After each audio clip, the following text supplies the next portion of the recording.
One of the common questions I get is how to defend a short options trade. How do I defend, for example, a short put that's starting to go against me? And I know it may seem complicated at first how to defend a losing trade, but all you need to know is that typically in order to defend a losing trade, to roll your strikes into a safer position costs money. It costs a debit, and you never want to pay a debit to defend a trade. So usually what you have to do is you have to find some way to get an extra credit to pay for the debit to make the losing option safer. Let me show you this in action. So let me switch over here to my trading platform. Now, right now, I don't have any positions that really need defending in a major way. Let me go find something that I have a short put on. Well, I have this put in Hood. Now, this short put is only a 23 delta put, so it's not really in trouble at all, but I'm going to use this as an example.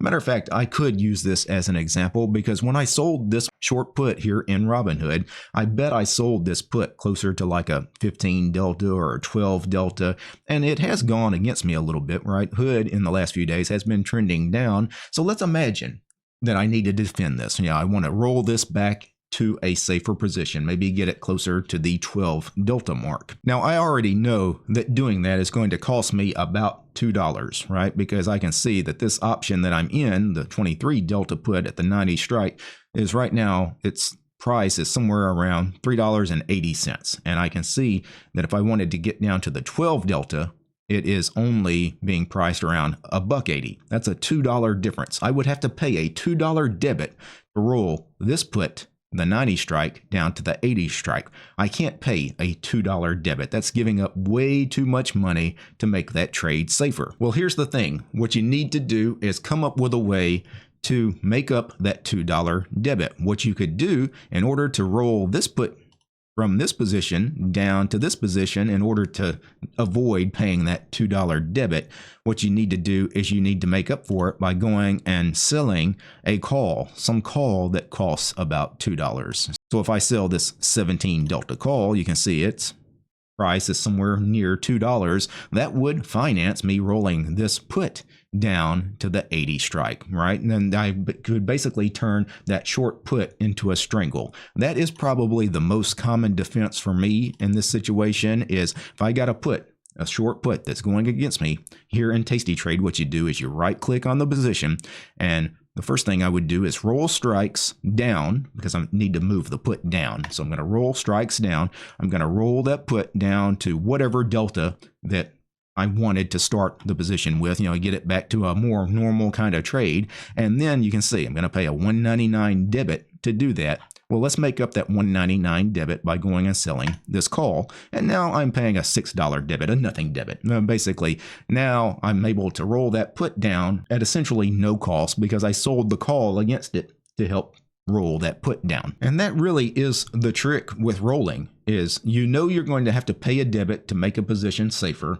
Just find a way to get some credits to pay for that. So if instead of a short put that had gone against me, maybe I sold originally a 16 delta call that is now, say, a 45 delta call, and I want to roll it back up in price, you're going to have to pay a debit to move that up in price. So what would you do? You would go sell the other side of the trade. You go sell a put in order to finance rolling your call out. That is how you defend a short put. You go sell a call against it, or on a short call, you go sell a put against it. And the credit you receive for selling the other side of the trade helps you move that option that was in trouble. One additional thing you can do is you can always roll out in time. Rolling a short option out in time, you can always do that for a credit. So in this case, I'm already at 50 DTE. I typically put on my short options trades at 60 DTE. So 50 DTE, I wouldn't want to roll out to the next month right now, but let's say, this was 30 DTE. Now I could roll out to the next monthly cycle somewhere around 60 DTE. What you would do,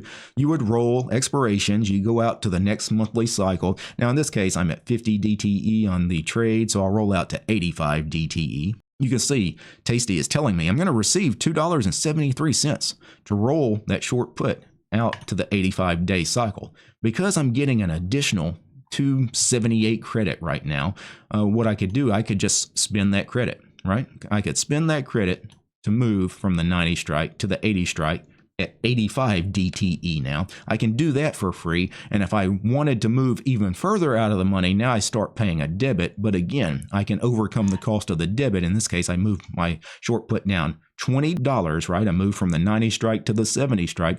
In this case, I have to pay 188. I could still go find a call to make up for the 188. In this case, I would sell the 160 call, and because I received a juicy credit for rolling out in time and a pretty good credit for selling the call, that more than made up for me paying what would have been a gigantic debit for rolling that put down $20. So that is the secret to defending these short puts or short calls. If you're doing short naked calls, is you just need to make sure that you get some credits. And the easiest ways to get a credit is to roll out in time and sell the other side of the trade. Do one of those or both of those, whatever it is you need to do in order to make that short put safer now or that short call safer. So there you have it. Just some food for thought. Good luck trading, guys. Peace.